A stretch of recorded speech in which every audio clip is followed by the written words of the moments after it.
What's up everyone? Marc Lobliner, CEO, MTS Nutrition, Chief Marketing Officer, TigerFitness.com, creator of the Outright Bar, and partner in the Ambrosia Collective. So people like to look at lab tests as a validation of an ingredient, a company, whatever. Now for things like whey protein, things like the Outright Bar, things that we know how to test, that is absolutely astounding. I think it's a sign of quality. It shows people that you put into your quality control as much as they want out of it. It has truth to label all over it, and it's a beautiful, beautiful thing. Things like creatine monohydrate, caffeine, we're able to test for those. Now, I see all these people talking about SARMs and research chemicals and talking about, hey, these companies show lab tests. They show lab tests on these ingredients, so that means that these ingredients are valid. Now I want to share a story about when creatine ethyl ester first came out. Now the goal of everyone was to test for this. However, one thing didn't exist for the test to take place, and that was a standard. Now when you're reading a test, and I'm going to stay out of the whole science of it, basically you have a standard for an HPL machine, how it's supposed to look. The standard shows the spikes in the HPLC that this compound creates, right?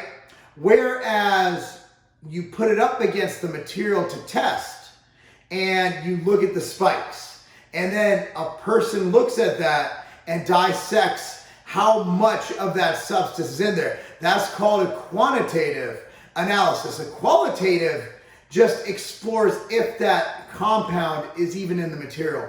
Quantitative actually gives you a percentage of how much of that material is within the sample. Here's my problems. As we had with creatine ethyl ester, it costs a lot of money, and it took a lot of collaborations with labs like RTP Labs in North Carolina and other labs to find out an actual way to test creatine ethyl ester and to actually create the standard. In fact, a lab they actually sold their company since then, Chromadex. Their whole line, their whole company was based on the tagline, "We create the standard."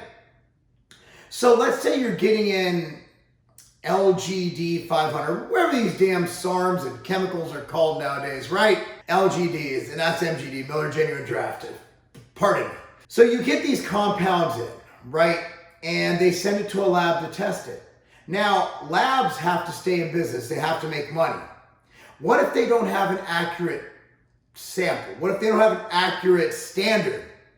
What if they take the material from that manufacturer and use that as a standard? What if they haven't actually created the standard?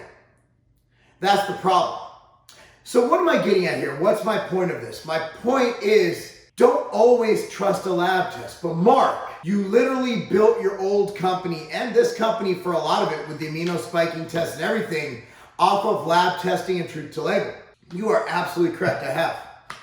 However, just like with scientific studies, I say this all the time when arguing about, let's say, mandatory mask wearing during the COVID outbreak. I'm like, I don't mind wearing a mask, it doesn't bother me. But there are no studies that have been actually done on cloth masks and the spread of COVID-19. So rather than saying, wear the mask, the science is there, the science actually isn't there. The theory is there, but it hasn't been proved by science. People get at me like, oh, you're a COVIDiot, you're this or that. Look, dude, if it means getting back out in public, kids going to school, and me being able to go to wherever I want to go, I'll wear a mask. I'll wear a football helmet. I'll wear a ball gag. I'll wear whatever you tell me to wear. I'm a liberty guy. I'm an American. You know I hate when people infringe on my rights.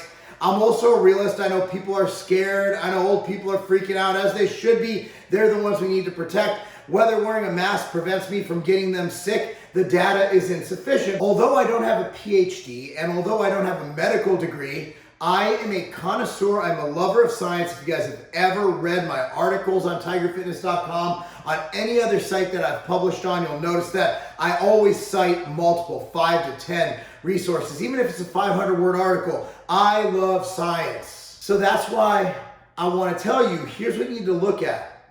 Number one is, if you're taking a research chemical and it says not meant for human consumption, do I even need to expand on that? It's not meant for human consumption. It's against the law for them to sell it for human consumption, which means that the quality control isn't there because they're not manufactured in a human grade laboratory. I thought the not for human consumption part stated that pretty clearly, but evidently I was wrong. And generally speaking, people who create things in non-GMP labs, when they start kind of skirting the whole quality control process, who's to say their ethics aren't going to bend to fit some other money-making scheme they have? Just like I said about the people who amino spiked. Well, their creatine's good, but their protein's amino spiked. If they're going to lie to you about their protein, they're going to lie to you about their creatine. It's a slippery slope. And it's lack of ethics begets lack of ethics. So what I'm getting at is do business with companies you trust. Stay within the realm of believability.